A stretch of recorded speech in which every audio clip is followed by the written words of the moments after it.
자, 오늘 말씀을 보겠습니다. 고린도전서 3장 10절에서 15절입니다.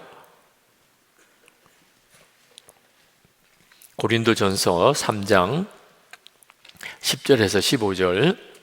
저와 여러분이 한 절씩 교독합시다. 제가 먼저 읽겠습니다. 내게 주신 하나님의 은혜를 따라 내가 지혜로운 건축자와 같이 터를 닦아두매 다른 이가 그 위에 세우나 그러나 각각 어떻게 그 위에 세울까를 조심할지니라. 이 닦아둔 것 외에 능히 다른 터를 닦아둘 자가 없으니 이 터는 곧 예수 그리스도라.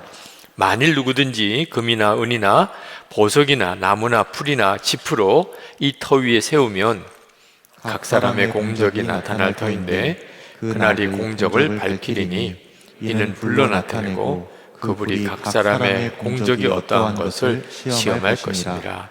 만일 누구든지 그 위에 세운 공적이 그대로 있으면 상을 받고 누구든지 이 공적이 불타면 해를 받으리니 그러나 자신은 구원을 받되 불 가운데서 받은 것 같으리라.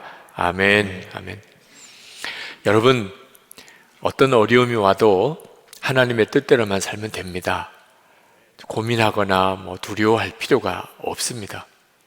그냥 오직 하나, 내가 이제 하나님의 뜻이 뭔가, 주님이 이 시간에 나에게 어떻게 하라고 하시는가, 그것만 분명히 깨달으면 그에게는 살 길입니다.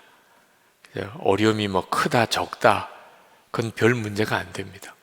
주님이 나에게 뭘 원하시는가, 주님이 뭘 기뻐하시는가, 그것만 분명히 깨달으면 그러면 지금 살 길을 붙잡은 겁니다. 근데 많은 분들이 하나님의 뜻을 알기가 어렵다고들 말씀을 하시더라고요. 그렇지 않습니다. 믿음은 바로 가져야 됩니다. 그래야 바른 결론이 나옵니다. 하나님이 우리에게 하나님의 뜻대로 살기를 기뻐하시면서 하나님의 뜻을 알기 힘들게 하실 리가 없습니다. 그럼 말이 안 되는 거죠, 그죠? 우리가 하나님의 뜻대로 살고 싶은데 하나님의 뜻을 도무지 깨닫지 못하게 하실 리가 있겠습니까? 하나님의 뜻을 다 분명하게 가르쳐 주십니다. 오늘 여러분 모두에게 지금 어떤 문제 가지고 기도를 하든지 영상으로 집회에 참여한 분들도 마찬가지입니다. 하나님의 뜻을 명확하게 가르쳐 주십니다. 물론 일주일 뒤에, 한 달 뒤에, 1년 뒤에 될 일에 대해서 말씀 안 해주실 수 있습니다. 아마 거의 안 해주십니다. 왜냐하면 우리에게 유익하니까. 이번 주간에 인터뷰하는데 어느 개그맨 되시는 분이 주식 투자를 한다고 그러더라고요. 하나님은 일주일 뒤에 될 일을 가르쳐 주시면 유익하겠습니까? 그랬더니 예, 그러더라고요. 주식 투자하는 사람은 일주일 뒤에 주가를 알면 얼마나 좋겠어요. 근데 사실은 손해입니다. 일주일 뒤에 무슨 일이 있을지, 한 달 뒤에 어떤 일이 있을지 우리에게 알게 해주면 인생 사는 기쁨이 하나도 없어집니다. 우리에게는 적어도 내일 일도 모르는 것이 우리에게는 더 유익합니다. 그러면 하나님이 뜻을 가르쳐 준다는 게 뭔가? 하나님은 꼭 한 발짝 앞에 내디디는 길만 가르쳐 주십니다. 그러면 충분합니다. 일주일 뒤에, 한 달 뒤에 말씀 안 해주셔도 지금 한 발짝 내디디는 것을 분명히 가르쳐 주시면 그대로만 가면 결국은 내가 잘 살았구나, 그렇게 되는 거죠. 그러면 한 발짝 내디디는 길은 가르쳐 주실까요? 가르쳐 주십니다. 네. 여러분, 항상 기뻐하라, 모르시는 말씀 아니잖아요, 그죠? 지금 어떤 형편이든지 너무 힘들고 재정적으로도 건강으로도 가정에서도 너무 어렵고 힘들어도 항상 기뻐하라. 그러면 가르쳐 준 거죠. 지금 범사에 감사하라 가르쳐 준 거잖아요. 믿음, 소망, 사랑 항상 있을 것인데 가르쳐 주셨잖아요. 원수도 사랑하라 가르쳐 주셨잖아요. 다 아시죠? 네. 여러분들은 하나님의 뜻 아는데 거의 100점짜리입니다. 100점. 그러면 다 가르쳐 주신 거예요. 오늘 어떻게 할까요? 자, 응답 다 받았습니다. 집에 가도 될 거예요, 오늘. 네, 다 응답 받았어요. 아, 기뻐하라는 거구나. 아멘. 그리고 기뻐하고 가시면 돼요. 사랑하라는 거구나. 원수도 사랑하라는 거구나. 알겠습니다, 하나님. 그리고 룰루랄라 가면 돼요. 네, 다 응답 받았어요. 그렇게만 한 걸음 한 걸음 순종하면, 그러면 지나고 보면 와, 하나님 기가 막히시네요. 정말 놀라우시네요. 예수 믿고 사는 게 어떻게 보면 너무 쉽습니다. 이제는 근심 걱정은 다 주님께 맡기고 주께 맡겨버리라 그랬잖아요. 그리고 이제 사랑만 하며 사는 겁니다. 그런데 하나님께서 미래에 대해서 한 가지는 가르쳐 주셨어요. 맨 마지막에 될 일, 1년 뒤에, 3년 뒤에, 5년 뒤에 집값이 어떻게 되냐, 그런 말씀 안 하셨어요. 근데 맨 마지막에 될 일에 대해서는 가르쳐 주셨어요. 예수님이 재림에 오시고 하나님의 나라가 이 땅에 임하고 하나님의 심판이 있을 것이라. 그 말씀은 분명히 하셨어요. 그거면 충분합니다. 아, 그렇구나. 마지막에는 그런 일이 있겠구나. 그러면 거기에 문제가 없도록 살아가면 되는 거죠. 그러니까 항상 기뻐하게 되고 범사에 감사하게 되고 원수도 사랑하게 되고 항상 정결하게 그렇게 살게 되는 거예요. 그런데 이게 마지막에 주님이 재림하시고 하나님의 나라와 심판이 임하게 되기 전에 불시험이 있을 것이라고 하셨어요. 교회에 불로 시험을 하실 것이라. 왜 그렇게 하시냐 하면은 어떤 교회가 진짜 교회인지 예수님의 교회인지를 검증하시려고 불로 교회를 시험하실 것이라. 그래서 불이 확 타요. 그래서 어떤 교회는 금, 은, 보석으로 지은 교회가 있는데 그 교회는 불이 시험이 와도 그냥 끄떡없어요. 금, 은, 보석으로 지었으니까. 어떤 교회는 나무, 풀, 지프로 지은 교회는 불이 확 붙으면 다 타버립니다. 그러니까 이런 일이 있을 거라고 그랬어요. 교회가 다 똑같은 게 아닙니다. 강화도에 있는 어느 교회에 여름이면 여러 많은 교회에서 수련회를 늘 오는 교회인데 그 목사님이 그러시더라고요. 목사님, 교회가 다 똑같지 않더라고요. 수련회 와서 집회도 하고 기도회도 하고 그리고는 이제 돌아가는데 어떤 교회는 정말 자기가 보기에도 어쩌면 교인들 사이가 그렇게 사이가 좋고 그리고 질서가 있고 그리고 모든 일이 아주 딱 정돈이 되는지 끝나고 난 다음에 뭐 뒷정리를 할 필요가 없는 그런 교회가 있는가 하면 아, 옆에서 보기도 민망하고 내년에는 이 교회는 받지 말아야 되겠다 이런 교회도 있더라는 거예요. 교회가 다 똑같은 교회가 아닙니다. 하나님께서 마지막에 이제 불로 연단할 텐데 그때 그 교회의 실상이 드러난다는 거예요. 근데 금은 보석으로 지은 교회는 어떤 교회인가? 예수님이 진짜 그 교회의 주인 되시는 교회예요. 예수님이 머리시고 성도들은 예수님의 몸이고 그리고 성령으로 충만한 교회. 그 교회는 불시험이 오면 예수님이 더 드러나요. 불시험이 올수록 더 드러나요. 뭐 교회에 위기가 오고 뭐 큰 어려움이 생기고 그러면 교회가 더 예수님만 드러나요. 참 놀랍죠? 근데 사람 중심인 교회, 뭐 목사님 중심이거나 장로님 중심이거나 뭐 설립자 중심이거나 뭐 또는 뭐 지식인들이 많이 모여서 유명한 교회거나 사업가가 많이 모여서 그런 유명한 교회거나 또는 사람의 지혜, 사람의 열심, 사람의 어떤 노력으로 교회가 이렇게 된 교회들, 그런 교회는 불시험이 오면 남는 게 없어요. 다 불태워져요. 한 번 시험이 교회에 탁탁 치면 교회는 그냥 흔적도 없어요. 교회 이름만 남고 다 뿔뿔이 흩어져 버리고, 교회가 똑같지가 않다는 거예요. 이런 불시험이 반드시 있을 거라. 오늘 우리가 읽은 성경 말씀입니다. 고린도전서 3장 10절부터 13절까지 보면, 내게 주신 하나님의 은혜를 따라 내가 지혜로운 건축자와 같이 터를 닦아두매 다른 이가 그 위에 세우나 그러나 각각 어떻게 그 위에 세울까를 조심할지니라. 교회에 모여도 어떤 교회가 될지를 조심해야 된다는 겁니다. 자, 이 닦아둔 것 외에 능히 다른 터를 둘 자가 없으니 이 터는 곧 예수 그리스도라. 어느 교회든지 그 교회의 기초는 예수님이시라. 그런데 이게 문제가 되는 경우가 있어요.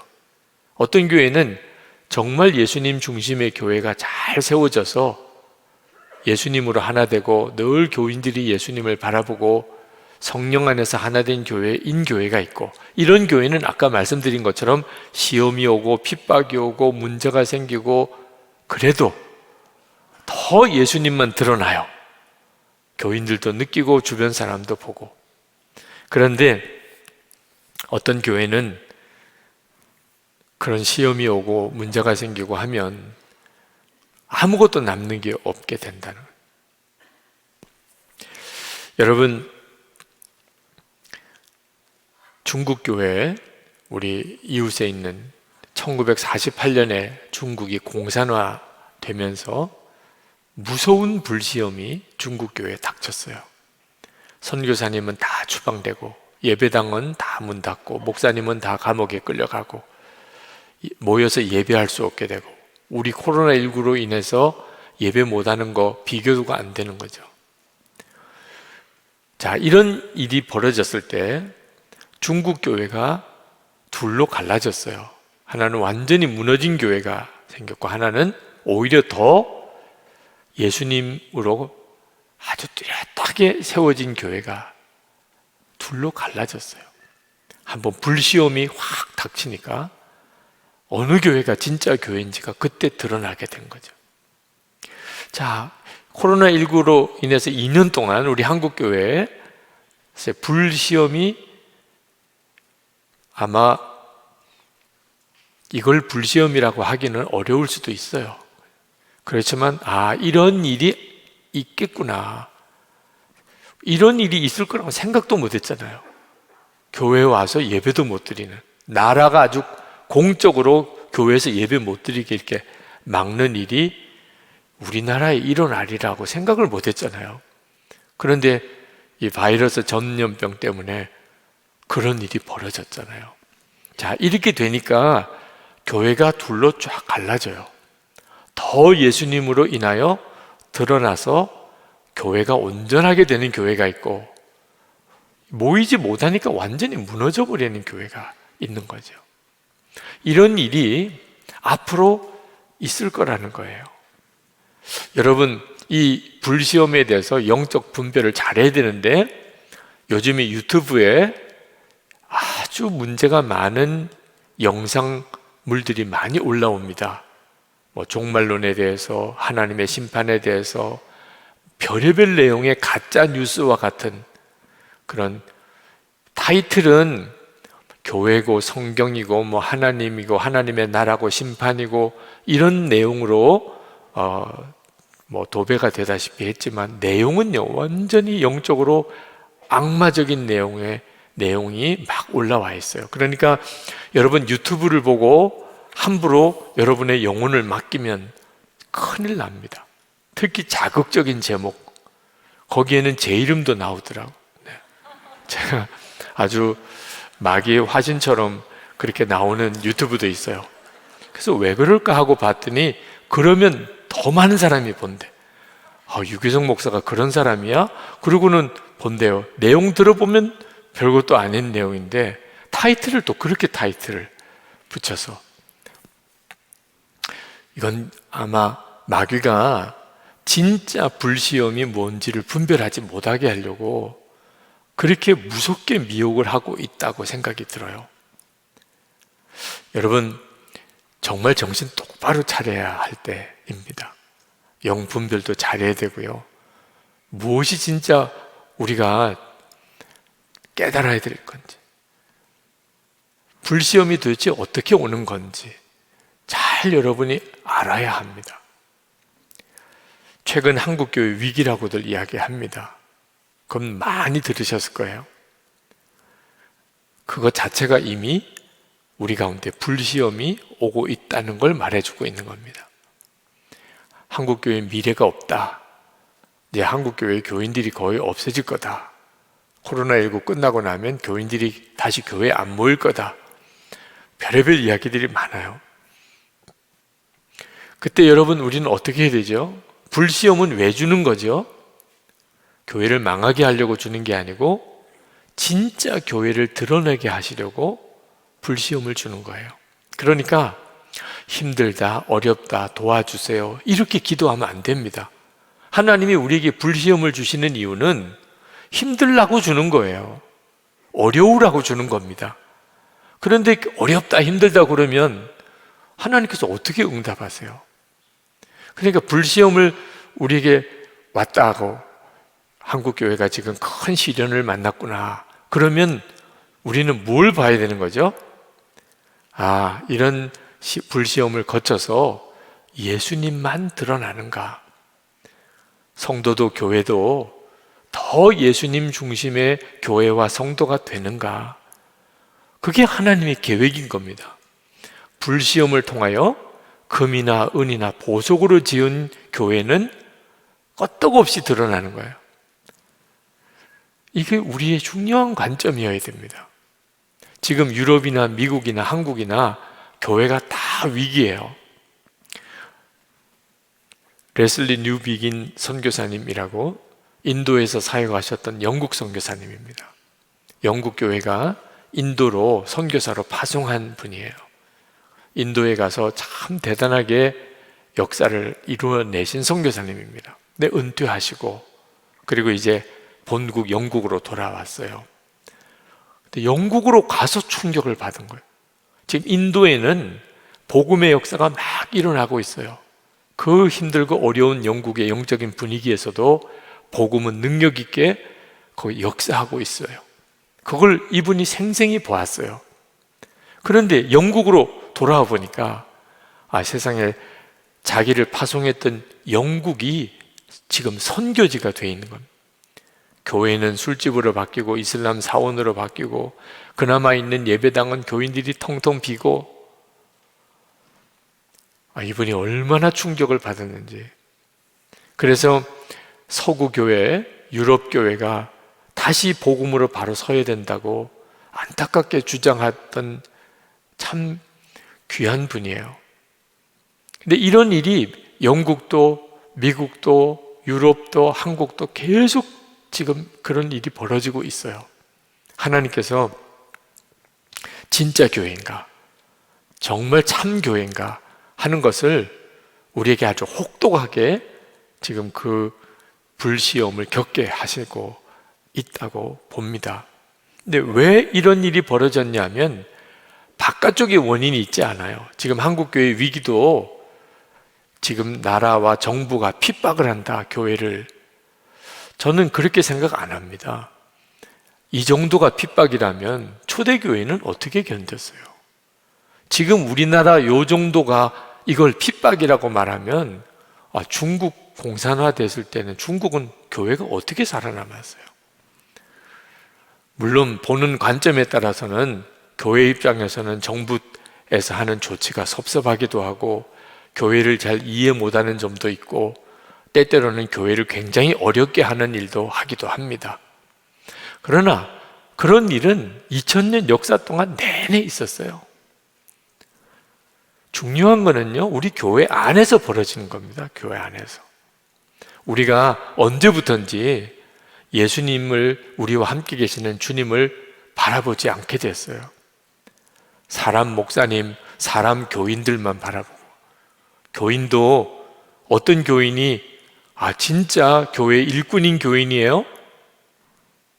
돈도 좀 많고 또 사회적인 지위도 있고 그리고 또 영향력도 있고 공부도 많이 하고 이러면 아주 참 좋은 교인이라고. 언제부턴지 그런 기준을 가지고 보게 된 거예요.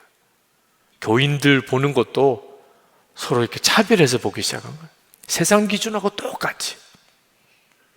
성령의 충만함을 잃어버린 거예요. 예수님의 교회가 어느 순간부터 아니게 된 거예요. 그러다 보니까 거짓 영들이 교회 안에 엄청나게 들어왔어요. 영적인 혼란이 극심해요. 그리고 이 지성, 하나님을 믿지 않는 이 세상 지성이 교회 성경책을 아주 난도질해요. 다원주의라고 하는 거짓된 포용하는 그런 사상이 신학교에서부터 교회 안에 들어와서 이제는 예수님만 믿어야 구원받는다, 이런 말을 하면 무식한 사람 취급을 받아요. 다른 종교도 있고 그런데 무슨 예수님만 믿어야 구원받는다고 하느냐, 이런 세상이 되어 가고 있어요. 그게 지금 교계의 현실처럼 되어 가고 있어요. 유럽이나 미국은 뭐 말할 것도 없고요. 더 심각한 문제는 교인들 사이에 사랑이 엄청 식어버린 거예요. 이제는 꼴보기 싫은 교인 많아요. 마음에도 안 들고, 교회에 조금 적응이 되다 보면 이 교회도 있기 싫어. 그리고 다른 교회 가서도 조금 적응하다가 또 교인들 서로 알고 나면 여기도 있기 싫어. 비판적이고 용서라는 개념이 없어요. 하여튼 상대방의 허물은 엄청 커 보이고, 그리고 교회가 분열하고 싸우고 교인들끼리, 이건 진짜 끔찍한 일이죠. 왜 그러죠? 예수님, 터가 예수님인데 교회가 그 점에 문제가 생긴 거예요. 성령의 충만함이 없는 거예요. 한 주간을 살았는데 그 교회 안에 간증거리가 없어요. 예수님이 그 교회의 주인이시고 교회와 함께 계시다면 하루를 살아도 간증이죠. 예수 동행인기를 쓰면서 참 감사한 것은 그냥 매일이 간증거리예요. 매일이 일기를 읽고 댓글 달아드리고, 요즘에 제가 한 8분의 목사님과 함께 일기 나눔 방을 지금 하고 있는데 얼마나 그 일기를 읽으면서 은혜가 되는지, 그게 정상적이거든요. 예수님이 우리와 함께 계시니까. 그런데 한 주간 지나서 집사님 간증 좀 해주세요. 간증거리가 없어요. 그거라도 간증하세요. 예수님과 함께 한 주간 살았는데 간증거리가 없는 이 기적 같은 일이 제 인생에 벌어졌습니다. 그거라도 간증해 주세요. 참 이게 웃지 못할 일이 벌어진 거예요. 이렇게 되어버린 게 심각한 문제인 거죠. 교회 안에 간증이 없어지고 성도의 삶에 간증이 없어지고, 이런 교회는 이 불시험을 못 견딥니다. 이제 하나님이 불로 시험할 때가 올 텐데, 그때 나무나 잎이나 짚으로 세운 교회 다 불태워질 거예요. 이걸 명심해야 돼요. 그런데 교회만 아니고 교인들도 마찬가지예요. 15절에 보면 누구든지 그 공적이 불타면 해를 받으리니 그러나 자신은 구원을 받되 불 가운데서 받은 것 같으리라.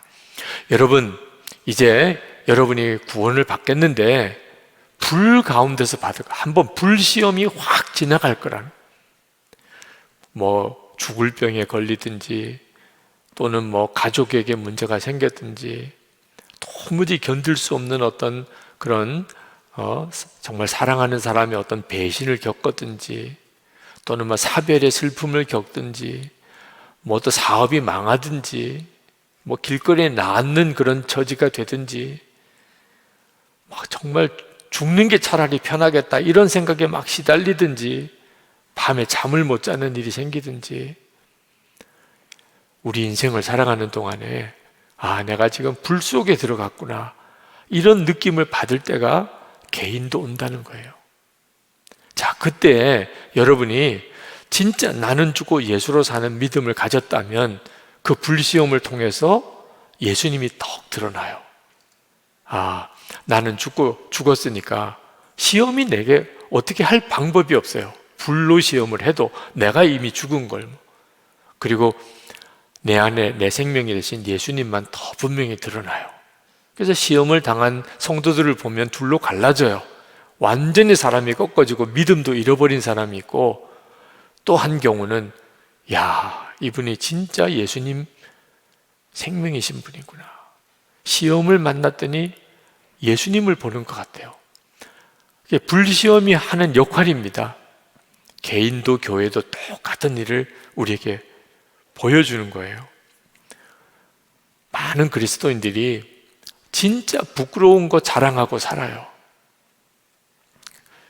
불시험을 만나기 전에는 그게 부끄러운 줄도 몰라요. 교회 먼저 나온 거 자랑하는 분이 있더라고. 당신 언제부터 우리 교회 나왔어? 나보다 1년 늦게 나왔네. 눈 까라, 이런 말이죠. 네. 교인들 사이에도 언제 나왔느냐가 중요하다고. 언제 나왔느냐. 주님 앞에 불시험을 당해보면 그렇게 생각하고 말했던 게 얼마나 부끄러운지요. 주님이 성경에 말씀하셨어요. 나중된 자가 먼저 될 것이라. 그런데도 왜 그렇게 먼저 나온 걸 그렇게 중요하게 따지죠? 언제부터 나왔냐는, 언제부터 이 교회 교인이냐는. 이건 진짜 부끄러운 거예요. 자기가 다니는 교회가 평수가 몇 평인가를 자랑하는 거예요. 얼마나 예배당이 크냐, 교인이 몇 명이냐. 그게 그렇게 자랑거리가 되겠습니까? 하나님 앞에 갔을 때. 그런데도 그런 거 자랑하는 분들이 있어요. 헌금 많이 낸 거, 내가 얼마나 교회에 공이 많은가. 정말 자랑할 게 없으니까 그런 거나 자랑하고. 그런데 한번 불로 시험하면 그건 더 이상 자랑거리도 아니에요. 어떤 분은 방언을 못해서 아주 기가 죽어 산다는 분도 있더라고. 왜? 예수 믿는 것도 아니다고 이렇게 무시를 당하는. 방언도 못해? 당신은 예수 믿는 것도 아니야. 이렇게 늘 열등감 가지고 사는 분도 계시고, 또는 무슨 여러 가지 은사가 많다고 또 그것 때문에 막 교만한 사람들. 불시험을 만나보면 진짜 부끄러움을 당할 사람이에요. 바퍼 목사라고 별명이 있으신 유명한 우리 최일도 목사님이 그분 책에서 그런 이야기를 하셨어요. 전도사 시절에 어느 교회 가서 이제 사역을 하는데, 그 교회는 하여튼 기본은 방언을 다 해야 되는 교회인데 전도사인 자기가 방언을 못한대요. 그래서 교인들이 자기를 엄청 무시하더래요. 전도사라고 신대원을 나왔으니까 전도사라고는 해주지만, 나보다도 이분은 못하네. 자기는 방언하고 전도사는 방언을 못하니까. 그래서 2주간 금식하면서, 하나님 나에게 방언 주셔야 이 교회에서 전도사도 하겠습니다. 근데 2주간 금식했는데도 방언이 안 열려요. 너무 고민하다가 흉내라도 내자, 방언하는 척이라도 하자. 그래서 생각해낸 게 주기도문을 헬라어로 읽은 거예요. 헬라어로. 신학교에서 헬라어로 주기도문을 이렇게 다시 원문 주기도문을 가지고 그것을 암송을 했어요. 그리고는 기도할 때 헬라어로 주기도문을 막 한 거예요. 갑자기 교인들이 표정이 달라졌어요. 와, 우리 전도사님이 고급 방언을 하신다는 거예요. 엄청 유창한 방언이 열렸다고, 보는 눈이 달라지더라고요, 한순간에. 근데 그 교회 권사님이 오라던가요. 그 권사님은 통변의 은사가 있는 거예요. 그래서 누가 방언하면 그걸 통변하는 은사가 있는 분이에요. 그래서 전도사님 방언한다는데 오라고, 그리고 방언을 해보라는 거예요, 지금. 정말 식은땀이 나더래요. 그래도 내가 엉뚱하게 다른 말로 방언하는 게 아니고 주기도문을 헬라어로 내가 암송하는 거니까 통변해 봐야 주기도문이지. 그러니까 통변을 해서 좀 엉터리로 했다는 게 드러나도 크게 창피스럽지는 않겠다. 그래서 막 헬라어로 주기도문을 암송을 했더니 그 권사님 심각하게 이렇게 들으시더래요. 그러면서 하나님이 여자 조심하라고. 전도사님은 여자 조심만 하면 앞으로 하나님이 크게 쓰신다고 그렇게 말씀하시더라고요. 얼마나 마음이 아픈지 그때 하나님 앞에 진짜 눈물의 기도가 나오다. 하나님, 제가 방언을 못해도 좋은데 이 정말 거짓 기도는 하지 않게 되기를 원합니다. 정말 거짓의 영에 사로잡혀 그렇게 신앙생활을 하지 않기를 바랍니다. 뭐 그러셨다고 그 책 속에 일화를 그렇게 쓰신 것을 보았는데, 이 교회 현실이에요. 아주 이상한 풍조가 한국 교회 안에 묘하게 들어와서 사람의 영혼을 이렇게 사로잡는, 진짜 영적으로 충만하고 예수님으로 교회가 든든히 서 있지 못하게 되면, 그러면 한순간에 교회가 다 뒤집어지고 무너지는 일이 일어나는 거예요. 그런 일이 있을 거다. 이제 마지막 주님이 재림에 오시고 하나님의 나라가 임하고, 그리고 하나님의 심판이 오기 전에 교회가, 성도들이 불시험을 만나는 일이 있을 거라는 거예요. 그러므로 여러분, 우리가 성령의 충만함을 무슨 일이 있어도 받아야 되고, 또 그 성령의 충만함을 지켜야 돼요. 그렇지 않으면 불시험을 이길 수 있는 성도와 교회가 없습니다. 그러니까 성령의 충만함은 또 어떻게 되는 건가? 도대체 뭘 어떻게 되는 것이 성령의 충만함인가?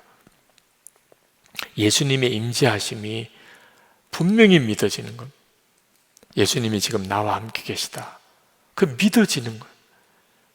그러면 유혹이 오든 핍박이 오든 어떤 불시험이 오든 그 불시험에 무너지지 않아요.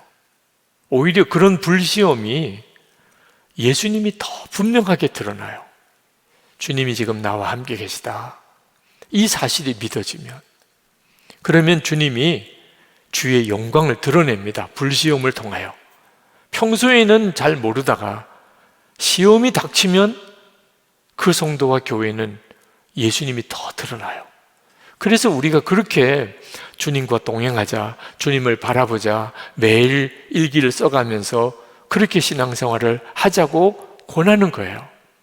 이제 불시험이 올 때가 있을 텐데, 그때 우리 자신이 믿음을 지키고 교회가 흔들림이 없으려면 우리가 계속 주님을 바라봐야 하는 거예요.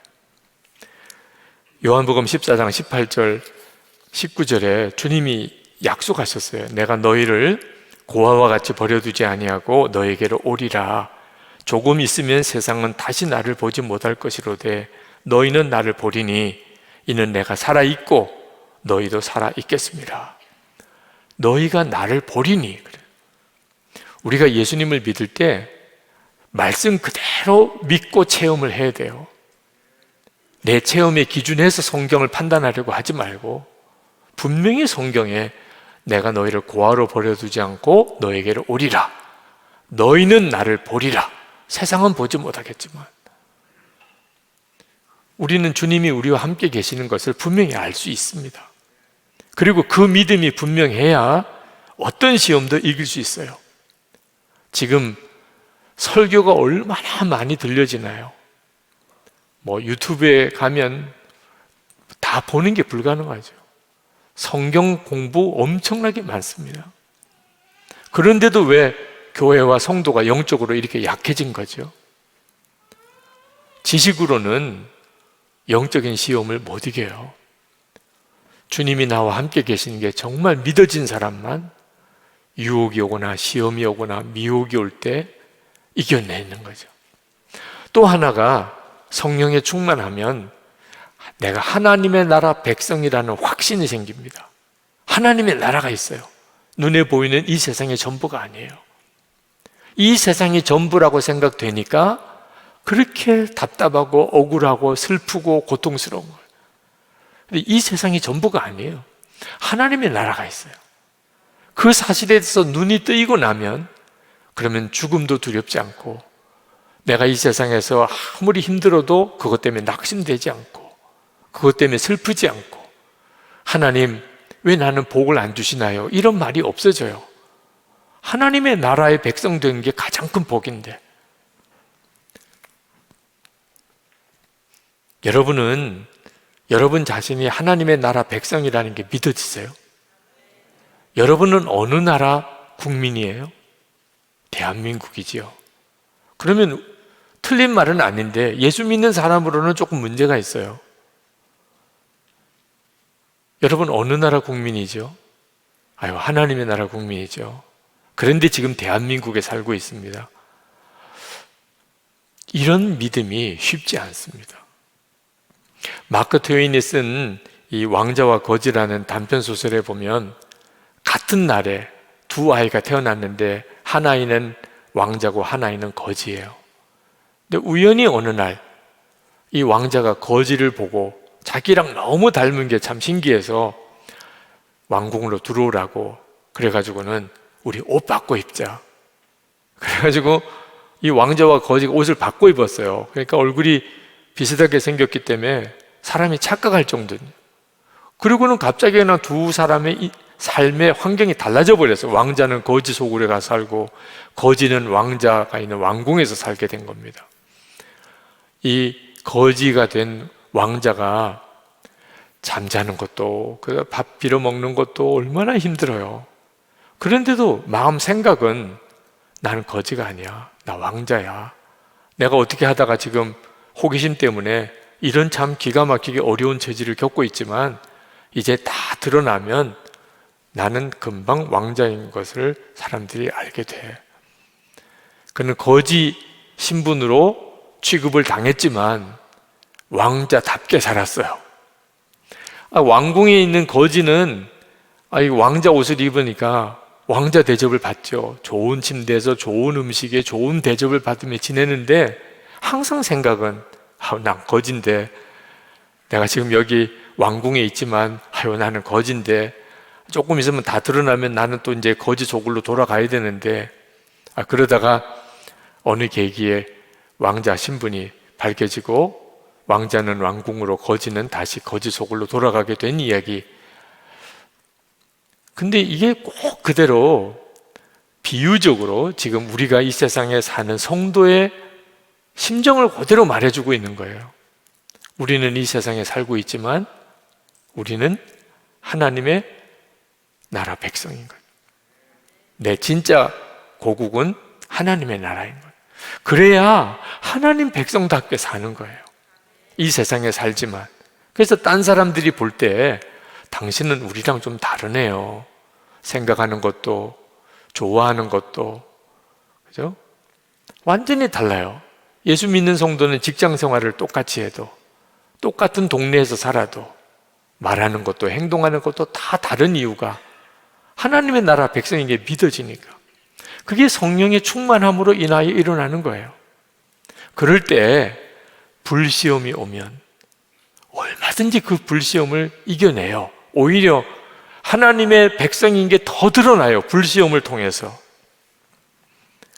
여러분, 예수님 한 분이면 충분하십니까? 이게 바로 하나님의 나라 백성인 경우에 그렇게 고백이 되는 거예요. 손해봐도 좋아, 억울해도 좋아, 무시당해도 좋아, 난 예수님 한 분이면 충분해. 하나님의 나라 백성이 가지는 가장 큰 기쁨이에요. 그런데 많은 성도들이 예수님 한 분이면 충분하다는 고백을 못해요. 제가 그랬어요. 예수님 한 분이면 충분하다 그러면 세상에 가장 고생하고 살 것 같아요. 예수님 한 분이면 충분하다며 하나님이 그러실 것 같아요. 그래서 이것도 뺏어가고 저것도 안 주고, 너는 나 하나면 충분하다며. 할 말이 없잖아요. 그죠? 그렇게 될까 봐 예수님 한 분이면 충분합니다, 이 고백도 담대하게 못 하겠더라고요.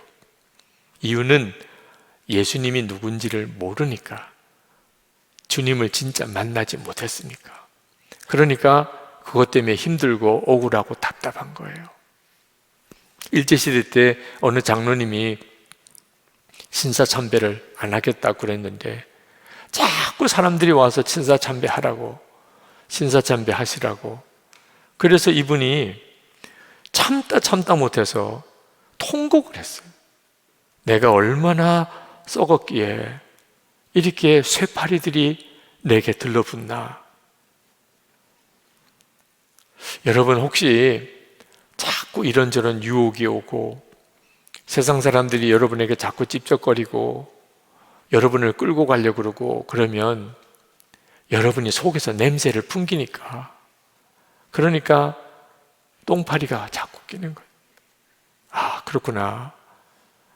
내가 오죽 세상 사람처럼 보였으면 저 사람들이 이게 건드릴 만하다. 저 사람은 조금만 하면 넘어오겠네. 아, 나를 그렇게 봤구나. 진짜 정말 애통한 마음이 들어야 되는 거죠. 예수님 한 분이면 충분합니다. 이건 구호가 아니에요. 그 믿음 아니면 우리 믿음 지켜낼 수가 없는 거예요. 그런데 여러분, 이런 불시험을 힘들다고만 생각하면 안 됩니다. 이런 불시험이 우리를 정금 같은 믿음이 되게 만들어주는 유익이 있어요. 그 불시험을 겪어보아야 그 믿음이 정금 같은 믿음이 돼요. 요한계시록 3장 18절에 내게서 불로 연단한 금을 사서 부유하게 하고, 그러니까 불로 연단한 금을 사서 영적으로 부유하게 되는 거거든요. 그래서 불시험이 없이 믿음이 좋아지는 사람은 없습니다. 여러분에게 지금 참 쉽지 않은 어려운 시험이 닥쳤습니까? 사람 때문에 지금 힘든가요? 건강에 지금 위기가 왔나요? 재정적인 문제가 왔나요? 사람들이 여러분을 무시하나요? 그러면 하나님이 이런 불시험을 통하여 내 믿음을 정금같이 만드시는 하나님이시구나, 그때구나 하고 그 불시험의 유익을 믿으셔야 돼요. 여러분, 요셉이 어떻게 형들을 다 용서할 수 있었을까요? 형은 동생을 죽이려고 그랬고 종으로 팔아버렸어요. 차라리 죽이는 게 더 나을 수도 있는 거죠. 종살이 하는 게 얼마나 비참한 생활인지. 그러니 형들에게 대해서 얼마나 미움이 계속 일어났겠어요. 그런데 요셉은 하나님을 믿었어요. 종으로 팔려가서 감옥에 끌려가서 무슨 힘으로 살았을까요? 기도의 힘으로 산 거예요. 하나님께 기도하고 주님이 순간순간 위로 주시고 은혜 주시고, 그러니까 견뎌낸 거라니까요. 그런데 형에 대해서 미워하고 막 복수할 거야, 반드시 내가 가서 복수할 거야, 내가 죽고 난 다음에 꿈에 귀신으로도 나타날 거야, 이런 식으로 했으면 기도가 안 되는 거예요.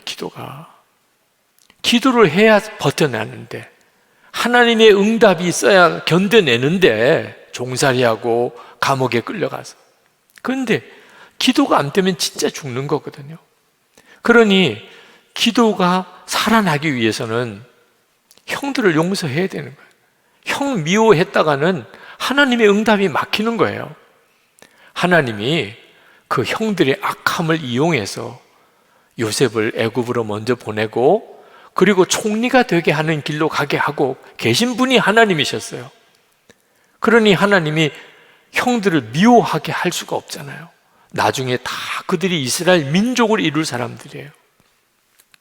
그러니 하나님께서 요셉에게 형을 용서해라, 미워하면 하나님께서 요셉의 기도의 응답을 딱 멈추시고, 요셉이 화들짝 놀라서 주여 용서하겠습니다, 그러면 다시 또 기도문이 열리고, 또 막 억울해서 미치겠다, 정말 그래서 입에서 막 욕이 나오면 또 기도가 막히고, 하나님 용서하겠습니다, 하여튼 하나님 기도문은 열어주십시오, 심령의 평강을 주십시오. 그러면 다시 회복이 되고, 그렇게 하다가 결국 요셉의 마음에 형들에 대한 미움 다 사라졌어요. 그리고 형을 만난 거예요. 그러고 난 다음에 형들에게 요셉이 말했잖아요. 창세기 45장 5절에 당신들이 나를 이곳에 팔았다고 해서 근심하지 마소서, 한탄하지 마소서. 하나님이 생명을 구원하시려고 나를 당신들보다 먼저 보내셨나이다. 요셉이 확실하게 깨달은 거예요. 이게 정금 같은 믿음이 된 거예요. 그래서 요셉도 살았고 형들도 살았고 그 야곱 집안 다 살았고, 하나님이 이스라엘 백성을 애굽에서 큰 민족으로 그렇게 일으켜 내실 수가 있었던 거예요. 그 불시험이 없었다면 그러면 요셉의 마음에 용서가 없었어요. 여러분, 다윗도 마찬가지예요. 다윗이 자기는 사울에게 충성했는데 사울 왕은 자기를 죽이려고 달려드니 이렇게 억울할 수가 있어요. 그 나중에 짐승들이랑 사는 굴 속에 가서 살았어요. 쫓기다가 자기 주변에 자기랑 가까운 사람들은 다 죽었어요. 얼마나 정말 원통하고 그리고 속이 썩고 사람 제정신이 아니게 될 형편이죠. 그런데 다윗은 하나님을 믿었어요. 기도의 힘으로 살았다니까. 눈물이 그냥 펑펑 쏟아지는 가운데도 하나님이 응답해 주시고, 그래서 마음의 위로를 받고 새 힘을 얻고 그렇게 살았다니까요. 그런데 문제는 사울 왕만 생각하면 막 이가 갈리는 거예요. 그러면 기도가 안 되는 거예요.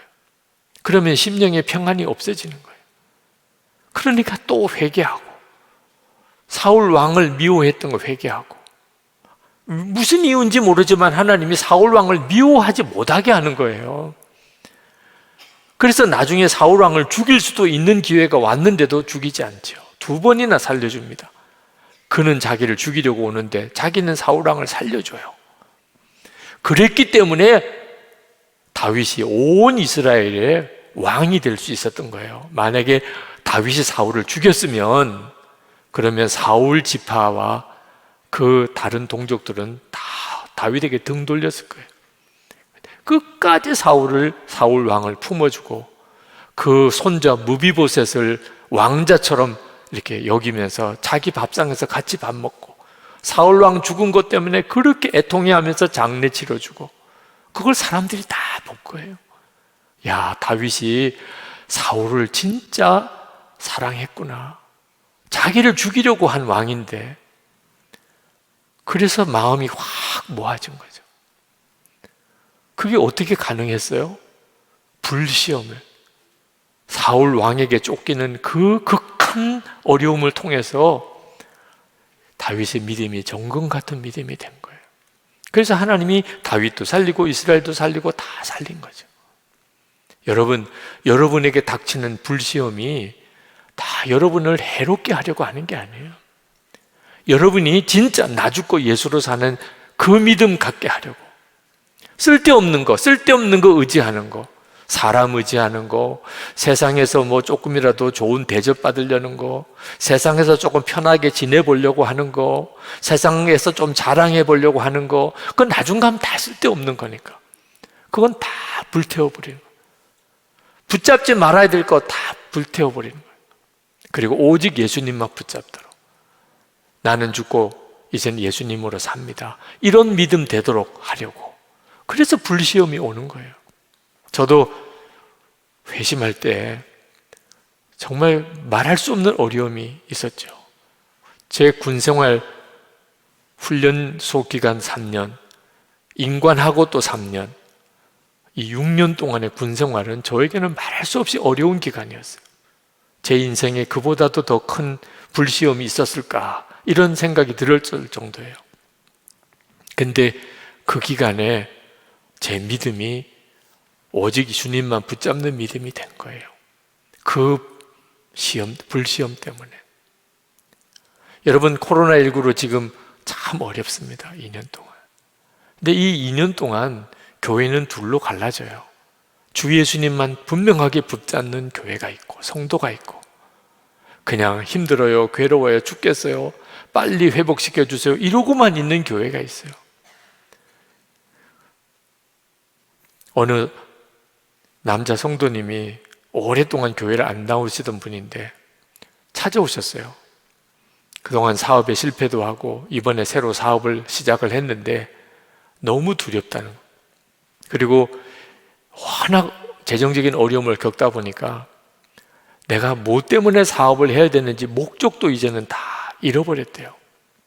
그런데 몇 번 죽을까라는 극단적인 생각도 해봤는데 갑자기 목사님 생각이 난다. 내가 믿음을 가져봐야 되나 이런 생각이 드는데, 문제는 하나님이 도무지 안 믿어진다는 거예요. 뭐 나타나 주시기라 하고 말씀이라도 들려주시면 믿겠는데 도무지 자기에게는 하나님이 너무 막연하다는 거예요. 그래서 저를 찾아오셨어요. 잘 오셨다고 그러면서 당신이 그동안에 실패를 많이 하셨는데 이유가 하나 있다. 당신이 불성실하고 당신이 뭐 나쁜 짓을 많이 했기 때문이 아니고 진짜 하나님을 안 믿고 사업을 해보려니까 안 됐던 거라. 근데 이번에 다시 사업을 시작을 했는데도 여전히 당신의 지혜와 방법과 노력으로 사업을 해보려고 하니 안 되는 거라고. 근데 갑자기 목사인 내 생각이 났다는데, 그러면서 나를 찾아오셨는데 내가 뭐 사업하는 사람입니까? 왜 갑자기 목사한테 찾아? 사업이 안 되면 사업 잘하는 선배나 뭐 누구한테 찾아가야지. 목사인 나한테 찾아오면 어떻게 합니까? 돈 빌리러 왔습니까? 내가 무슨 돈이 있겠습니까? 사업도 모르는 목사한테, 돈도 없는 목사한테 왜 이렇게 왔습니까? 당신이 온 게 아닙니다. 당신 속에 계시는 하나님, 당신은 믿지 않고 믿어지지 않는다고 하지만 목사 생각이 나게 하고, 그래서 목사를 찾아오게 하고, 그래야 당신이 알아들을 수 있는 말로 그렇게 전달을 해줄 수 있으니까. 지금 당신 안에는 주님이 너무나 강하게 역사하고 있습니다. 그러니까 목사를 만나려고 온 거 아닙니까? 그러니까 그분이 가만히 들으시더라고요. 그러고는 울어요. 자기는 하나님이 진짜 안 믿어졌대요. 만나 주시기를 하나, 뭐 말씀을 들려주시기를 하나. 신앙은 갖고 싶은데 뭐 믿어져야 믿는 거잖아요. 그래서 찾아왔는데 가만 보니까 자기를 떠난 적이 없고, 그리고 계속 자기 안에 믿음으로 가지라고 강권하고 계셨고, 그리고 목사님 생각이 나게 하고, 그리고 목사에게까지 오게 한, 이게 하나님이시군요. 그날 그분이 무슨 성령 체험을 따로 뭐 특별히 한 것도 아닌데 영적인 눈이 뜨였어요. 하나님이 정말 살아계시구나, 나를 사랑하시는구나, 나를 기억하시는구나. 그 불시험, 사업이 안 되는 불시험 때문에 그분의 영혼이 산 거죠. 여러분, 지금 이 시간에도 여러분 사랑하셔서 여러분에게 불시험을 주시는 것, 그리고 여러분을 정금 같은 믿음이 되게 하셔서 진짜 마지막 때 흔들리지 않는 자가 되게 하는, 여러분만 아니고 여러분 주변에 있는 사람을 다 구원해내는 자가 되게 하려고. 여러분 혼자 문제가 아닙니다. 여러분 주변에 둘러보시면 진짜 믿음 없는 사람 천지잖아요. 사랑하는 가족인데 믿음이 없어요. 저 어떻게 해요? 여러분이 예수님으로 분명하게 서야, 그래야 그들이 다 살아날 수 있잖아요. 오늘 우리 합심해서 하나님께 정말 기도합시다. 주님 바라보는 눈을 분명히 열어주시도록, 그죠? 그리고 예수님 한 분이면 충분하다 확신이 주님 제게 생기도록, 하나님 나라 눈이 뜨여서 하나님 나라 백성이다 믿어지도록, 그래서 어떤 불시험도 이기는 그런 은혜가 있도록 기도합시다.